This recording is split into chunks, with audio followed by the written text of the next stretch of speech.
Hey everyone, welcome back to another episode of Choose Inclusion for our Black Voices Matter series. We are here today with my co-hosts, as usual, Libby and Mike. Hey guys. Hello everyone. Good evening. So we got our cocktails in hand because we got a special guest today. Our guest today is Rebekah Henderson. She's a documentary filmmaker and podcast host based in Denver. And we're going to be talking about a couple different things, Stapleton, Hamilton, and we just need to come up with a third 10. And Rebekah, welcome today. Oh, thank you so much for having me. What a lovely introduction for such an esteemed person as myself. So the first question Love it. You did forget one thing on my intro. I'm a shit talker, so I forgot to include that. But yeah, shit talker is also on my bio. Bring it. Can't wait.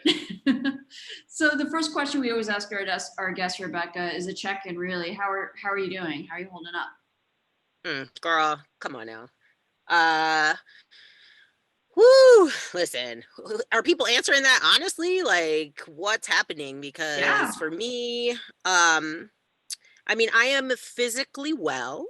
I am mentally a little bit heavy, stuff going on. I did unfortunately lose my aunt to COVID-19 2 days ago. She passed from Corona, and so kind of a lot of stuff going on, and I feel like there's a lot of things to be hopeful about, and then there's a lot of things to not be hopeful about, and there's just so much going on. So I feel like I'm all over the place, and you should just get used to it because that's how I talk. I'll be here, I'll be there, I'll be everywhere. So yeah, I'm okay though. I'm gonna make it another day at least. Was that too real? No, first of all, I'm really sorry about your aunt. I mean, that's because I haven't, that's one thing for me, like with COVID, I haven't really had a direct connect. And so that's it, it's just heartbreaking. But I did want to ask, so you're also known as the Tan Tigress. And I would love to know why. Oh my gosh. What is your superpower? So my superpower is calling people racists. Is that a superpower? I don't know. 100%. I do think that, so basically the Tan Tigress moniker came from my brother-in-law, because I'm Black, I'm mixed race. My mom was white, my dad's Black, and we were having dinner and I had made a comment about social media, and I said something to the effect of, I'm so radical, I'm like a Black Panther. And my brother-in-law looked at me and said, Black Panther? More like a Tan Tigress. And I think he thought it was a burn, but I thought it was amazing. And I was like, that is a perfect description of me. And so it kind of stuck, and I use it. I named my production company Tan Tigress Productions, and I've got, merch and things like that. And then my tagline is, what I lack in melanin, I make up in militant. So, and that's just a nod to being really pro-Black and pro mutual liberation. So that's sort of what it's about. But, and then it's also my complexion. I'm sort of a light toasty tan kind of color. So yeah, you're making political waves here in Denver, right? Like, you are super active. You actually did a documentary of women in color in politics, and you live in Stapleton, which I think most of our listeners, and shockingly enough, and not shockingly enough, a lot of Denver people don't know about the history of the Klan here. And we're wondering if you talk to me about what's happening in the first ton of the segment, Stapleton. And yeah, what's going on there? All right, so I'll hit it. I'll try to keep it reasonable. So this is just if people had not heard of Stapleton, of the neighborhood. I mean, it has been sort of on national news. You can Google it.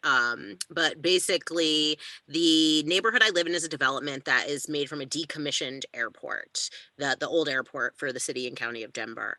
And the person it was named after was a longtime mayor in Denver. He was the mayor like a few times through the 1920s and up until like 1953. So it was named after Ben Stapleton.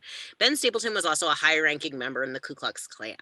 Now, when I learned this information, this was in 2014. Okay. And my husband and I had just moved back to Denver from Oakland, California. And, and one of his friends said to me, a Denver native, was like, hey, you guys live in Crackatown. And I was like, okay, I know there's a lot of white people in this neighborhood, but settle down, And then he said, no, this is like the heart of the Ku Klux Klan. And Ben Stapleton was this like leader in the Ku Klux Klan. And when I found that out, I was like, ew, gross, right? But I was also like, this is America, like everything got to raise its name, you know what I mean? I'm like, whatever.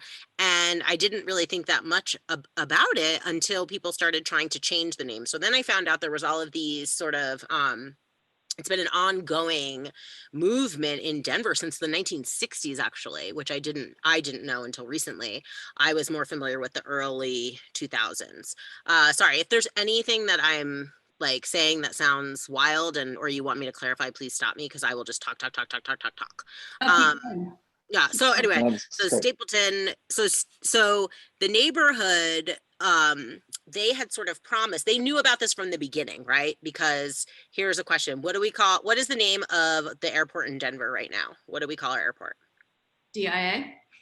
DIA, Denver International Airport, right? So why didn't they name it, when they moved the airport, why didn't they name it Stapleton again? I know why. Because they knew you can't be naming something after a Ku Klux Klansman and people aren't going to get mad about it, right? So they knew that. It was they always said, no, Stapleton, it won't be used in branding. It's just going to be like a place locator. And it was designed to be 12 different neighborhoods. And then each neighborhood would have its own kind of nickname and personality. And they said, we're not going to use Stapleton. Well, 20 years later, it's all over everywhere, right? It's on top of all of their branding. And we tried to change the name of the neighborhood. It's been going on and on. Sorry, I know I'm like repeating myself. Live, you guys, live is messed up. I'm sorry, y'all. Also, you're actually telling a very coherent story. So keep well, can I interject for a second? Because what's interesting is, and I don't know if a lot of people know this, but Walker Stapleton, who ran as the Republican nominee for governor against Jared Polis, is Ben's great grandson or something like that. Is that right? Yes. And I think it says a lot about someone when there's finally this movement, right, in the right direction. Like, we're actually going to change the name after whatever, 40, 60 years of trying to change the name. And he still comes out and against that. Listen. For the most part, right? Like, he had to make a statement like, well, I don't know, I don't agree with that, but Uh-oh. Are you there? Sorry. Yes, I lost you for a moment. I was just, that was kind of my, like, what do you think of that? I think that that family is part of the culture of oppression and white supremacy in the United States of America. So they're not really any different to me than other old conservative families that are sort of behaving in that way around like legacy and naming things. However, again, it's one of those situations where when people ask to change the name, the correct response, in my opinion, would have been, he's our family member. We are proud of some of the things he's done. This is something we're not proud of. And you know what? I think you should rename it. And we're going to work for the next 100 years to make sure that Stapleton is a name that people can be proud of, or something to that effect, instead of being like, oh, he was in the Klan, big deal, And so those were all the things that made me very furious around it. So, and then I think it is worth noting though, that when I was asked to join the Rename for Stapleton movement, I was very reluctant and I poo-pooed people on it. I was kind of like, ugh, you guys, seriously, this is what we're going to do with our time right now. And I felt like that. However, when I heard people's reaction to people even just wanting to change the name, I realized we had a serious white supremacy problem in this neighborhood. And I became somewhat peripherally involved in it, and I wanted to promote changing the name.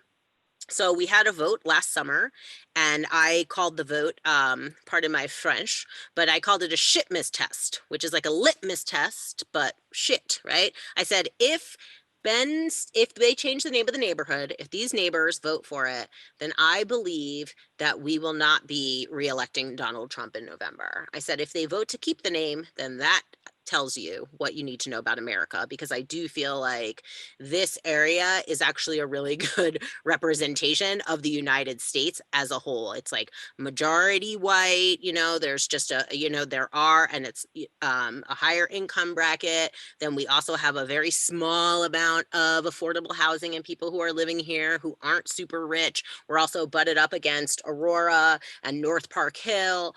So there's a lot going on in this area that I think is representative of the United States. And so that was my prediction. Everyone was like ready to chop off my head because I said that, but I was like, you have to know what's in people's hearts. Like, I knew Donald Trump was going to win in 2016. Everybody was surprised. I wasn't. I was sad, but I wasn't surprised. I mean, I think it's really interesting that your initial reaction was like, why am I going to spend my time and resources on a fucking town name change? Because I'll be honest, I kind of agree. It's like, okay, there's like, so many other systemic issues happening right now. Why focus my energy on a town name change? But I think you just brought up an amazing point, which is that it's not even a town, honey. It's just a neighborhood, girl. It's Denver. Right. And like white supremacy rears its head in all of these ways that people don't think about, right? Like everyone thinks white supremacy, they think Deep South, they think about lynchings, they think about like these overt racism crimes, but it's like, no, this is white supremacy. This is a more insidious problem. And we need to put our resources and energy into things like this in order to address the overall systemic change that needs to happen. And I'm going to go a little even further on that, if you don't mind. It's because that exact thing that you just said, that this is white supremacy, it's an ideology. And again, it's trying to get people to understand the difference and having a shared vocabulary, right? So in 2016, I started my podcast Off Color with the late great Dr. Gregory Diggs, who was sort of spearheaded this iteration of the name change that we have finally started seeing. He passed away in February of 2018. He was the person that convinced me and my husband to join the fight, and he did it with one simple sentence. And he said, if we can't do the easy things, how will we ever do the hard things? And that was the shift for me. I was like, yeah, if you can't even change the name of your neighborhood from a Klansman, then like, how are we gonna like dismantle like the prison industrial complex? How are we going to solve the preschool to prison pipeline that we have in our education system? How are we gonna solve the health inequities? How are we gonna do any of those things if you guys can't even admit that keeping the name of a Klansman makes you part of a white supremacist ideology and makes you part of the oppression simply by either voting to keep the name or not voting at all? So I feel pretty strongly about that. Sorry, Mike? Well, no, thank you for, I was actually,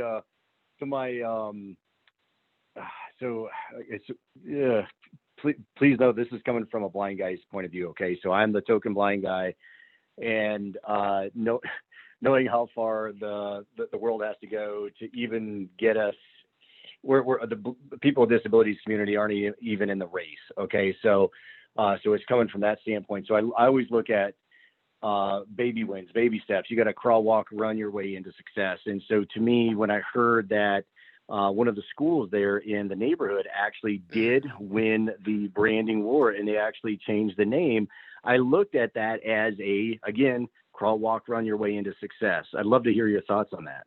So that was also part of Greg Diggs' legacy. He worked with the kids on that, and they were building a curriculum. So they were sort of letting people know this is wrong.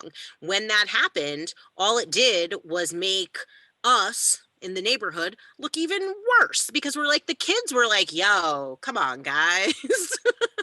like for real. And people, and I also too, it was a kind of, it's like embarrassing, right? Like to know that the children in your neighborhood are, and attending that school, are able to see what you are able to do, what you can do. Now, I don't want to get too deep into like the weeds of the Stapleton name change stuff, but something happened. You asked me how I'm doing earlier. And one of the reasons I'm kind of funky right now is because we had this, set up. Finally, they said, you know what, we're going to vote. We're going to change the name. They could have done it all along, is the real issue, but they didn't want to. They kept pushing and pushing. They said it would cost all this money. They made this really expensive vote. They did all of these things that were really, it was all trash. It's a whole long story. I'm not going to tell that part, but I am going to talk about what happened last night. So we have two community associations in our neighborhood. We have one that is the Stapleton United Neighbors called SUN, and that's like everyone in the neighborhood, renters, business owners. And we have one that's called the MCA, the Master Community Association, which is only for homeowners, although renters pay taxes. So when they put the vote out and they said, oh, who wants, to change the name? Naturally, the vote it only went out to property owners, no rentals. So let's talk about that, right? I couldn't even believe that was the vote. I was like, wait, how come only property owners get to vote? Like, what year is it? Is it 1799? Like, what is happening? So then we started this process. People have been submitting names and everybody's going through, and we're in the second round of the naming. And one of the second choice for the names right now is Mosley, which is to honor the Mosley family. John Mosley was a Tuskegee Airman and this sort of great leader in Denver. His wife was incredible, did all this work with politics and just incredible stuff. Beautiful family, very exciting. And the Mosley's grandson reached out to me and asked me if I would help support Change for Mosley. And my true answer was, it's going to be shocking for everyone, but I said, well, I'm not a big fan of the military and kind of thing. However, I am a fan of Black history, and I think that would really send a strong message to the world, really, right? It's like we went from Stapleton to this lauded, wonderful Black man to this whole representation of what Denver could be, or what we like to pretend Denver is. And on the call last night, people were asking questions like, well, how much is it going to cost? And it's like, is there going to be, do we have to pay to use that name?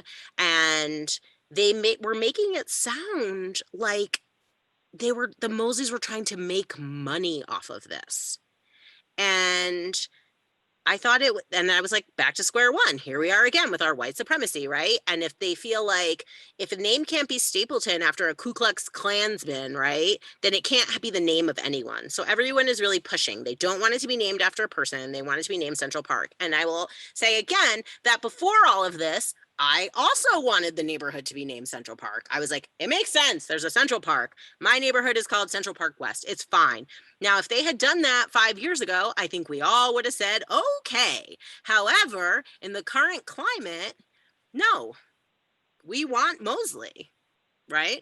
And so that is another example of how white supremacy is like playing out. People are furious. And in addition to that, I mean, I've seen posts that one that said Mosley. That sounds so ghetto. Oof. Ouch. Really? God. And yeah. And so I say that. Really? Oh, really? Oh, would you like me to send you because well, it just has blows my mind her because receipts. Well, because I have dear friends whose last name is Mosley, and they're white. Like, it's not, I would never associate in that, you know what I mean? I don't know. Like, even Stapleton, right? Like, the name in and of itself is fine, but it's what's associated with the history of that particular name. Like we're not, I don't know. Well, That's no, but fascinating to me. it's because people honestly don't, they just, they don't understand, and we don't have a shared understanding of like American history. And it's really frustrating to me because I also don't think people really understand what the Ku Klux Klan did. And the reason I say, like, I am not that old, and my aunt and uncle had crosses burned on their lawn and bricks thrown through their window because he was working as an attorney for the NAACP, and he was in the very active in the civil rights movement in West Virginia. So, and then in 1996, I'm old. I started college, and the semester before I started, there was a cross burning on my college campus, and so it's like the Ku Klux Klan is a problem, and they're a terrorist organization. And the only reason they're not classified as a terrorist organization is because they have roles. Like you have to be a member, you get a card and you carry it, but they're still a terrorist organization. Yeah. Well, I want to dive into the history a little bit more. We had a conversation about the founding fathers, and I think, on July 4th, July 5th, Disney Plus did a huge push about the fact that the Hamilton musical, which, cost thousands of dollars to buy a ticket, is finally going to be available for free or $7 a month on Disney Plus. I'm a huge fan of Hamilton, but I did see a lot of stuff come out on Twitter about how problematic it is. And, I'm really curious to hear your point of view about this. Like, what are your thoughts on that? Well, Hamilton, let me shoot my shot right now. So number one, I am from outside the New York City area. So I grew up with all of my commercials being Broadway shows. My first Broadway show was Cats, So I was a theater major. I like musicals. I can't carry a tune in a bag. And when Hamilton came out, everyone was freaking out, right? Wanted to get tickets. I happen to have a cousin in the entertainment industry, and I tried to get tickets for me and my husband when we were in New York, and he told me he could only get them for $900 a piece. And I said, I'm not paying $900 to go to a play. No. And then I said, and he had seen it. And so I said, was it worth it? And he said, it's worth it if you can afford $900, right? And so we never got to see it on Broadway, even though I really wanted to, because I like to know what people are talking about, right? So all this time, never thought too much about it. And then you guys, I don't even know how old any of you people are really. However, there was a comedy show. It was 50, but our listeners are all ages. Okay, good. So for our listeners, there was a comedy sketch. I think it was Mr. Show or something like that. And they have this sketch where they do like a rock opera, and they're like, finally, like hip hop that white people like. And it's the and it's people like rapping, and there's this one line, and the guy's like, I'm just an old gold tooth, and I'll tell you the truth. I live in the mouth of my homies. And my old podcast producer showed me that, and he said that's all he can hear when he hears Hamilton. And then it like kind of ruined it for me, because that's all I could hear is like this like kind of sing-songy. And so I didn't think much about it. Now it's 2020, Hamilton's on the TV. We sit down, we start to watch it. The first half, I'm kind of like, I mean, everybody's really gorgeous and everything, like, right? But I just kind of wasn't that into it. But then we had to take a break because it's like who has time to watch 3 hours? Not a person that has a 5-year-old, that's for sure. So we watched the second half, and I actually fell in love with it in the second half. And I felt like, I know that if I had been in that audience, I would have been one of the people that came out of there like, this was amazing. This is so important. This is like a cultural shift. Like, this is incredible. Like, this casting and the things that they're talking about, and just everything about it. Like, I know I would have loved it in the theater. And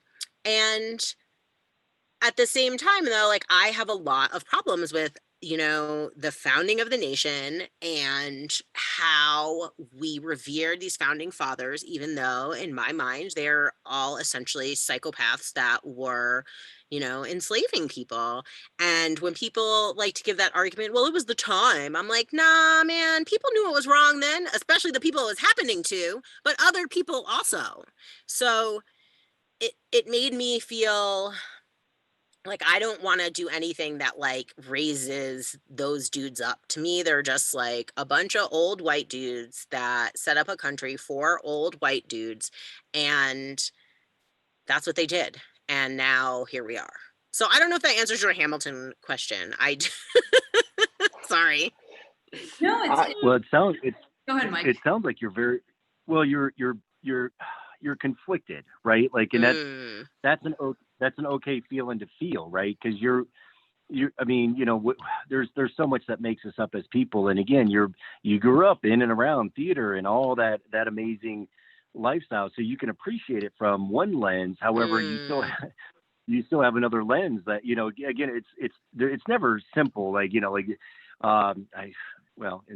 okay. So please help me with, Nina, if I use the term, it's, you know, it's never black and white. Is that bad to use? I need help.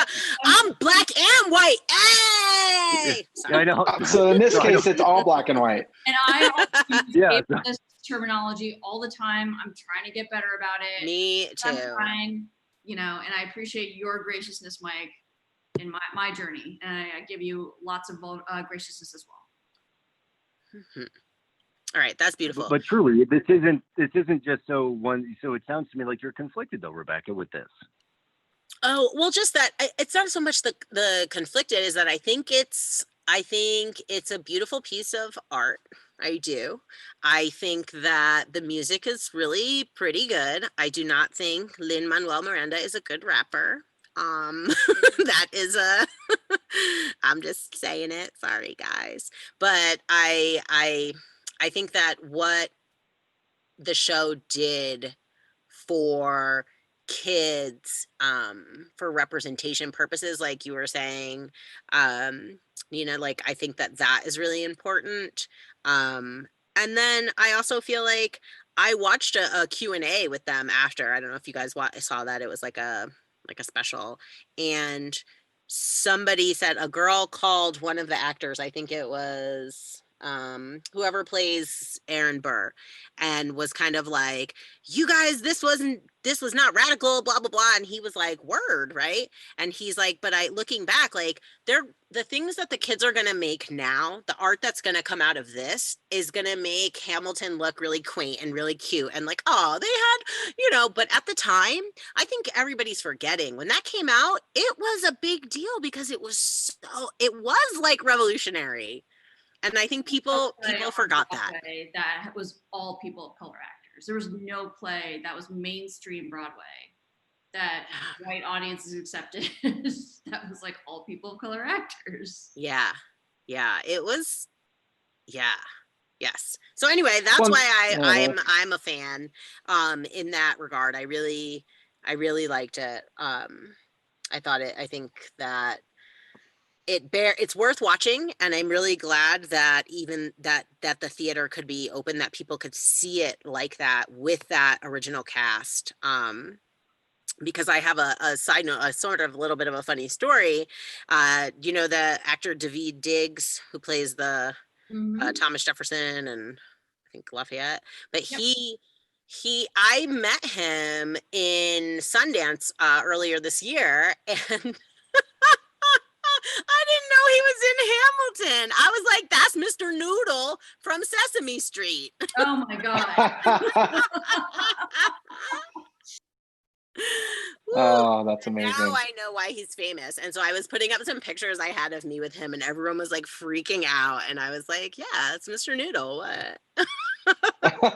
So one of the things that I want to make sure that we cover, though, before we end our episode was, it's not going to be a 5-minute thing. Like, let's dive into this. You mentioned earlier that you're mixed race. And I think in the Black Voices Matter series, we haven't really explored that. right? What does that mean to be mixed race? How does that fit into identity politics and everything that's happening right now? I was wondering if you could just speak to that. I mean, thank you for that question, because my mixed race identity is in some ways new to me, because I'm what they call a loving generation baby. There's sort of a term. It's for babies who were born after 1967. Loving versus Virginia, which was the case that made interracial marriage legal in all 50 states. And you think that's 1967. My parents got married in 1971. So at that time, I was born in the late 70s, and you didn't there wasn't it wasn't about being biracial. You were Black, which has very unfortunate and tragic ties to the laws around slavery. And so the law is actually called hypodescension, and means one drop of Black blood makes you Black. And they would also go by, because it originally was just by the mother. So if your mother was born free, then the child was born free. However, there were so many masters who were raping the people, raping the enslaved people. So anyway, there's just so much heavy stuff in that part of our history. And so I always grew up saying I was Black. I never was like, oh, I'm white. I just would be like, oh, no, I'm Black. And sometimes I would say I was mixed, but generally speaking, Black is sort of how I identified. And the reason for that, looking back, I've had a lot of years to think about this, right? But is because people were always othering me. Now, two things were going on at that time. Is one, my complexion was also darker as a child. So I think that kind of played into it. And I grew up in an all-white suburb. So I looked different, and I did stand out. I didn't look like a white kid. They couldn't tell that I was Black, but they knew I wasn't white. And so that was a question that I was asked all the time. What are you? What are you? What are you? And it just made me so angry for most of my life, because I would be like, why are people asking me this? And so it showed me that how important race is from a very, very young age, right? Where people are trying to pigeonhole you and sort of put you into this box. And then as an adult, my husband is also mixed race, and he's very white presenting. However, he is Black also. And he identifies, though, as mixed race. And it started to make me think about it more. And then when I had my son is when things really kind of took off, because I thought I was having a little tan tiger. I thought I was going to have a little boy that looked like a little Puerto Rican, just like mama, kind of thing. And he came out so white, like red hair, blue eyes. His skin is so fair, and it sounds silly, but it like gave me pause, and it made me start to think about like, okay, well, what is Black if this is my son? How Black am I? And ultimately I fall on Black is, of course, about the level of like melanin in your blood and your phenotypes and the way that you present, because that has such deep impact on our lives. And there's also Black culture. There's also Black family. There's also roots. There's, it's the blood in my veins. It's my DNA. It's all of those things. And so I always say, I'm Black and I'm proud. And I think that there's so much colorism. Colorism is, I don't know, I'm assuming that your listeners know what colorism is, but maybe they don't. But colorism is just basically the closer you are to white, the better it is, right? So it's like, if you're Black, get back. If you're brown, you down, stick around. And if you're, and if you're white, you're all right, or something like that.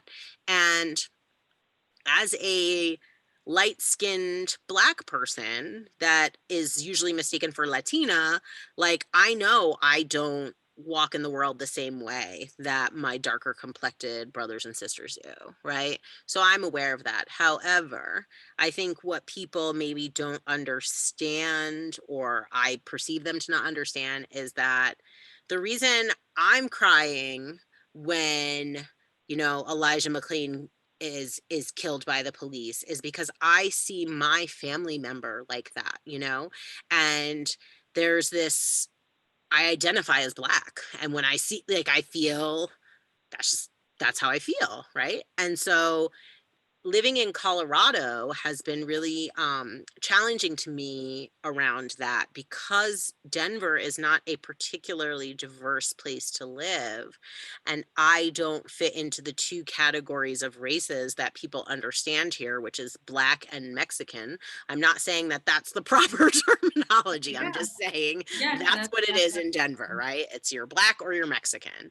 And I think that my ambiguity makes people uncomfortable. The other part is I feel kind of whitewashed here in a way I've not felt in places that I've lived before. Oakland, Madrid, like I just didn't it's really strange to me that people were so surprised that I'm Black. And because in New York, it's like, oh, even though they would ask me what I am, if I say I'm Black, they're like, oh, word. And that's the end of it. Not, you must have a white mother. You're white. So it's like here, it's because I think they're just not accustomed to seeing, there's not a lot of racial diversity here. So anything that isn't Black, Mexican, or Vietnamese, I guess, is it in Denver. I don't know if that answered your question. I'm so sorry, hun. No, but kind of. I mean, I have a lot of friends now. So I think it's interesting that you were born in this generation where there just wasn't as much mixed racial stuff. But like in our generation now, so I think I'm maybe 2 years younger than you. I'm guessing based on what you said earlier. Yeah, but I'll also say though that I being mixed with Black is different than any other mix. So that is why when you asked if I wanted to speak on this, like, I know that, oftentimes Hollywood is, is always casting like half Black, half white people. Obama was a mixed person, right? But nobody's like, Obama's mixed. They're like, he's Black, right? And it's because we base it entirely on like phenotypes, right? And actually, that was kind of one of the questions I had about you and your kid, because I have a lot of friends who have, a lot of white friends who married Black and brown people, and a lot of brown and Black people who married white friends, and then they have kids now. And one of the things that I've seen consistently happen is for the mothers who are white and their kids appear darker skinned, people are always assuming they adopted them. Or the kids whose mom is darker skinned and their kids are whiter skinned, they assume that they are the nanny. Oh yeah, yep. That's me in Stapleton. Yeah, people don't know, but when we're out, when it's my husband's skin is white, he has curly hair and whatever, but like his skin is light colored. When we're all together, people are not as surprised by this, right? But I will tell you that when we flew to Florida early before the pandemic, my husband was like, I brought your passport, because it was an emergency. We were going to see his dad. His dad was passing, and my husband was like, I brought your passport too. And he's like, I'm just nervous. Like and Kingston's, he brought our son's passport because he was like, well, I'm just scared. Like, what if something happens and like, they don't think you're his mom? Yeah. And that, I mean, the reality is I've lost him on the playground. Like, I'm like, which one of these blonde children is mine? Like I confused him once at daycare for the other kid, and I was like, ugh. But it's like, yeah, he doesn't. But then the funny part about it is he looks so much like my father. It is kind of incredible, but people can't see the family resemblance because of his fairer complexion. Anyway, so yeah, so people confuse you for that. There's a lot of stuff that goes into mixed race identity, and I actually have a film about it. It's called All Mixed Up: Our Changing Racial Identities, and I host now an annual event called More Than One Box, MTOB, and that'll be, I think it's August 22nd this year. Like, we're just doing it online, but I screen my film. We talk about sort of the differences in being mixed race and trying to find, you know, your community around that. And as I said, my thing is I do think it is different to be mixed with Black, because when you're mixed with Black, there's just a lot there. And that is like a whole other episode. I think that's like a big topic, but it's because of the colorism piece, right? So yeah. What's the site for the more than one box? I'm gonna put it you in can here go for to people. just go to tantigress.com. I have like I just keep everything on one, because let's be real, my entrepreneur friends, we all know who's running the show for ourselves. It's ourselves. And so it's all on one one website, tantigress.com. And I do have a link to that. And I have I think that, and we have a Facebook group you can called All Mixed Up, are changing racial identities, but just make sure you answer the questions or I really will not let you in the group. So if you've been on the waiting list a long time, it's because you didn't answer the question. Well, yeah, and you're right. You know, you're right though. This conversation that because it's technically I'm mixed, but I'm white, and like my dad's from Argentina, so I'm white and Latino, present white, and I grew up that way, right? But it's to your point, it's different. It's different if I was white and Black. Different, right? Like it's a different conversation. I can get away with or blend in better, or so yeah, I think we should absolutely find another time to have this specific conversation and go a little deeper, talk about your documentary, because that's important to me too. I you know, this ability to tell other people's stories and how important that is. I think that's important to explore, because I think there's more people out there who could help tell other people's stories who can't tell their own story. And the more of us who are doing that, the more we'll learn. Like we've all been learning since the murder of George Floyd from people like you, from Black voices, who like I just my mind has been expanded, and I can't even tell you how many different ways. And I hope that the audience is getting that too, because it's that knowledge that is going to continue the change. Because otherwise, to your point, like what blows me away about the discussion around the founding fathers is, wouldn't you hope that 200 plus years later, we've evolved beyond the founding fathers, right? Like we've bettered ourselves. So why would we continue to hold them up, to your point, as these amazing figures? Yeah, they started a country, great, but they did all these other horrible things. So wouldn't you want to be better than them 200 plus years later? It's about telling the truth. It's about telling the truth. And I think that that's the part.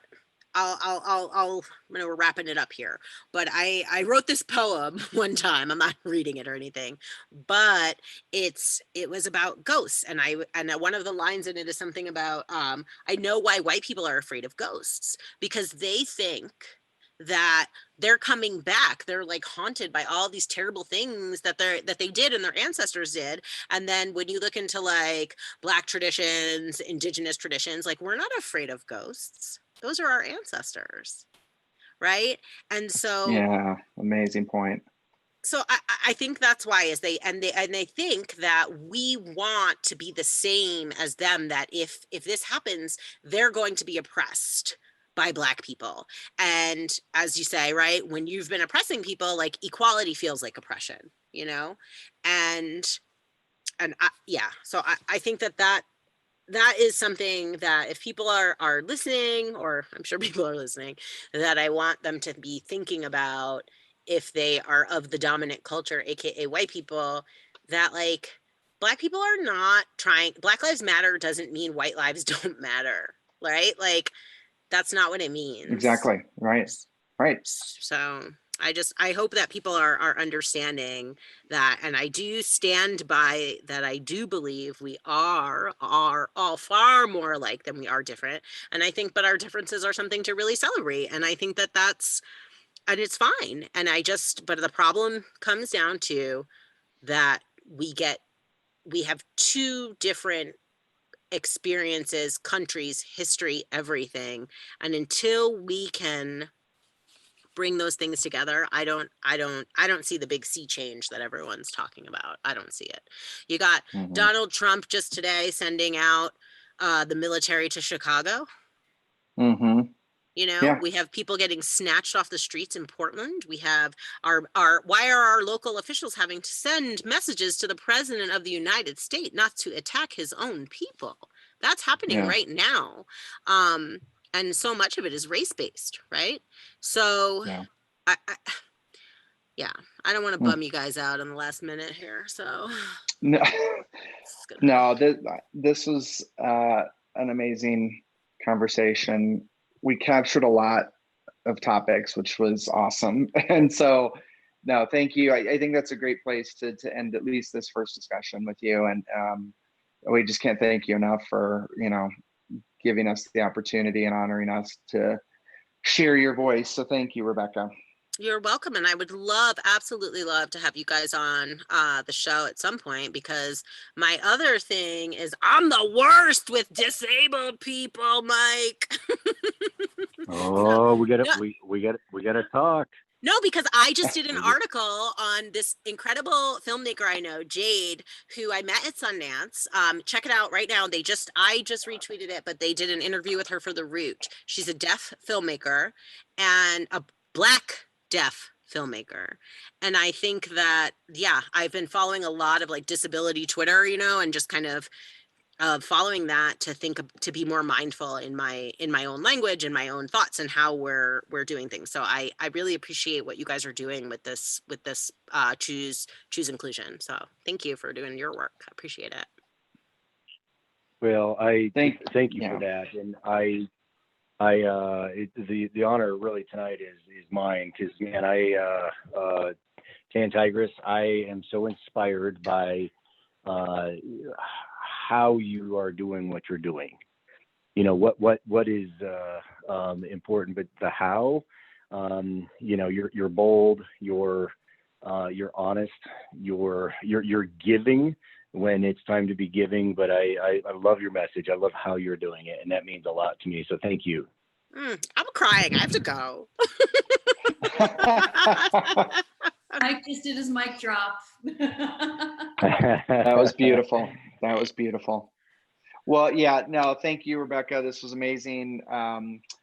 Please, everybody, continue listening. ChooseInclusion.com. More Black voices to come. We can't thank you enough for continuing to support the program and just, taking time to listen and learn. So thank you. Thank you, Nina. Thank you, Mike. Really appreciate it, as always. Thanks, guys. Thanks, Tan Tigress. All right. Thanks, guys. Have a good one. All right. Bye.